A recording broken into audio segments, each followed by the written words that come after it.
बिहार में आरजेडी और जेडीयू की सरकार है।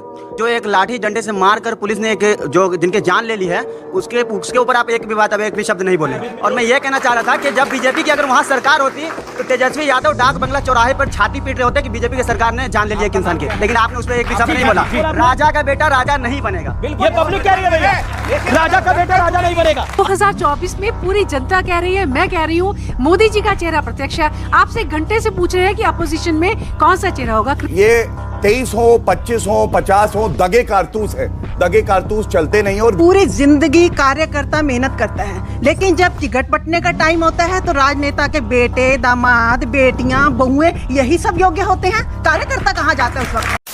नमस्ते दोस्तों, स्वागत है आप सबका। आप देख रहे हैं Hindi debate show channel. Final दोस्तों आज की डिबेट शो होने वाला है ऑडियंस और कांग्रेस पार्टी के प्रवक्ता के बीच। दोस्तों डिबेट बहुत ही जबरदस्त होने वाला है, इसलिए आप सबसे रिक्वेस्ट है वीडियो को लास्ट तक जरूर देखना। और दोस्तों आप अगर मेरे चैनल पर नए हो तो चैनल को सब्सक्राइब करके बेल आइकन को ऑन कर लेना, क्योंकि इस तरह डिबेट शो वीडियो में हमेशा लाता रहता हूँ। तो चलिए अभी चलते हैं मेन वीडियो पे।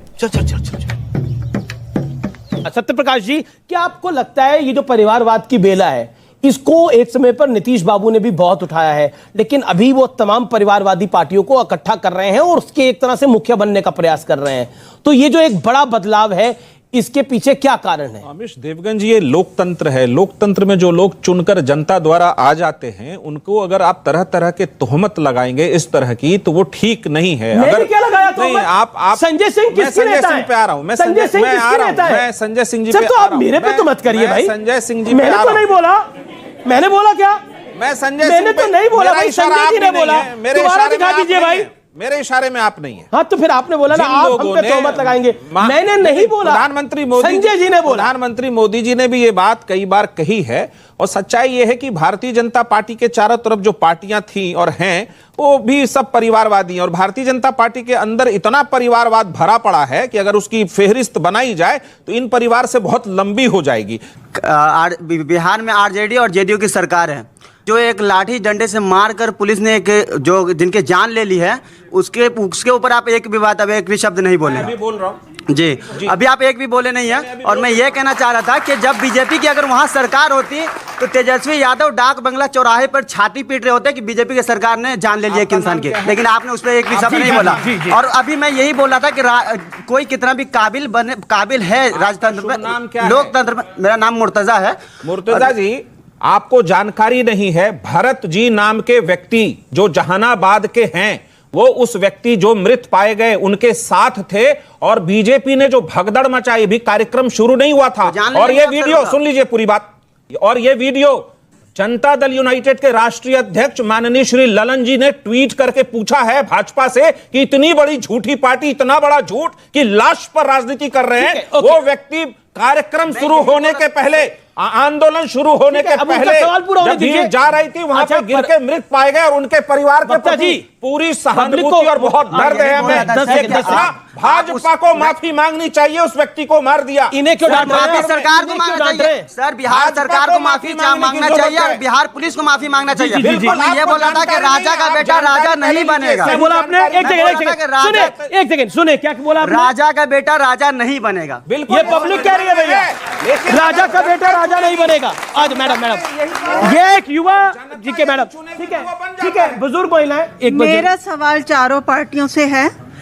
पूरी जिंदगी कार्यकर्ता मेहनत करता है, लेकिन जब टिकट बंटने का टाइम होता है तो राजनेता के बेटे, दामाद, बेटियां, बहुएं यही सब योग्य होते हैं। कार्यकर्ता कहाँ जाता है उस वक्त? कार्यकर्ता कहाँ जाता है? ओके, ये बहुत अच्छा पॉइंट है। आपने मुर्तजा का बयान सुना अभी। मुर्तजा तो आम जनता की तरफ से एक आम युवा का प्रतिनिधित्व कर रहे हैं। आप देखिए किस तरीके से डांट करके उसको चुप करवाया गया। आप ये मत कहिए, उनको जानकारी नहीं, मैंने जानकारी दी, बीच में हल्ला हो रहा था, मुझे आवाज तेज करनी पड़ी। दूसरी बार बोल रही है, आप अपनी बात रखिए। 40 सेकंड तो दीजिए जी। जिस प्रदर्शन के लिए पुलिस को पहले, प्रशासन को पहले इन्फॉर्म किया जाता है, प्रशासन से परमिशन ली जाती है। ये लोग अगर कहते हैं कि भारतीय जनता पार्टी ड्रामा कर रही है, तो उस ड्रामा का सूत्रधार तो आप स्वयं है ना। जब आपको पूरी इंफॉर्मेशन थी तो आपने फोर्स क्यों नहीं लगाई थी?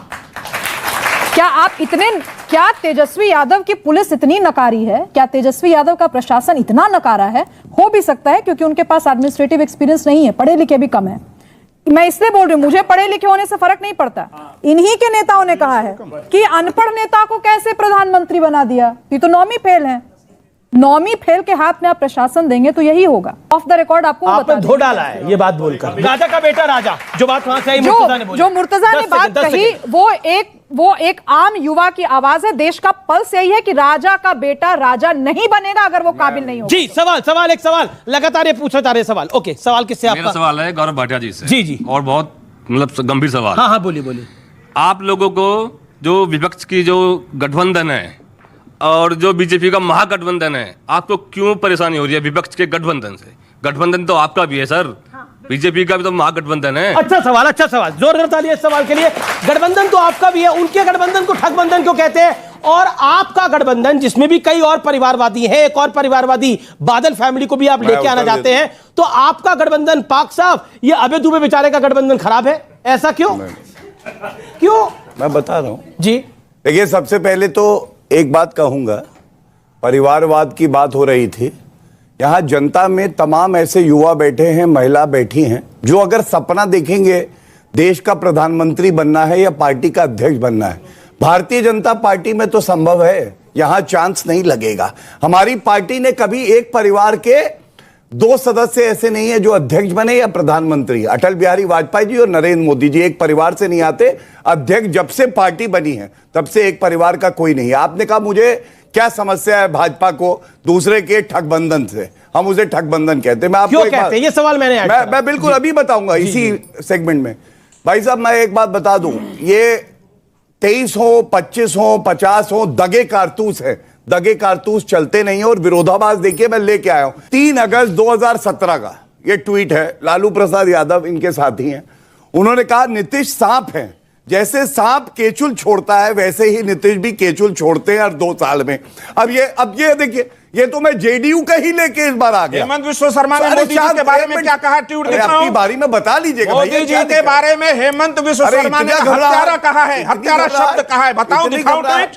और हेमंत विश्व शर्मा अपनी टर्न पे बोलिए ना सर, आप अपनी टर्न पे बोलिए ना सर। घबराहट क्यों? आप अपनी टर्न पे बोलिए, वो अपनी टर्न पे बोलिए। टाइम कम देते हैं। इन्होंने ये चीटिंग कर ली, साइड में देखा ये ट्वीट तो जेडीयू का लेके आए हैं, तो घबरा गए।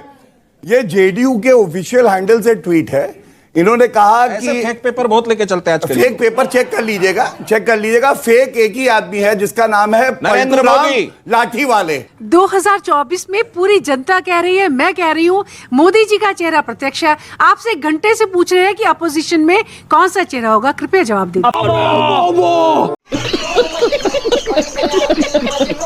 तो दोस्तों, उम्मीद करते हैं आज की डिबेट शो आप सबको बहुत ही पसंद आया होगा। इस तरह डिबेट शो आगे भी देखने के लिए चैनल को सब्सक्राइब करके बेल आइकन को ऑन कर लेना। और दोस्तों, अगर आप फेसबुक से देख रहे हो तो पेज को फॉलो करके बेल आइकन को ऑन कर लेना, क्योंकि इस तरह डिबेट शो वीडियो में हमेशा लाता रहता हूं। तो चलिए अभी मिलते हैं नेक्स्ट और एक इसी तरह धमाकेदार डिबेट शो वीडियो में। अभी के लिए टाटा बाय बाय, जय हिंद, जय भारत।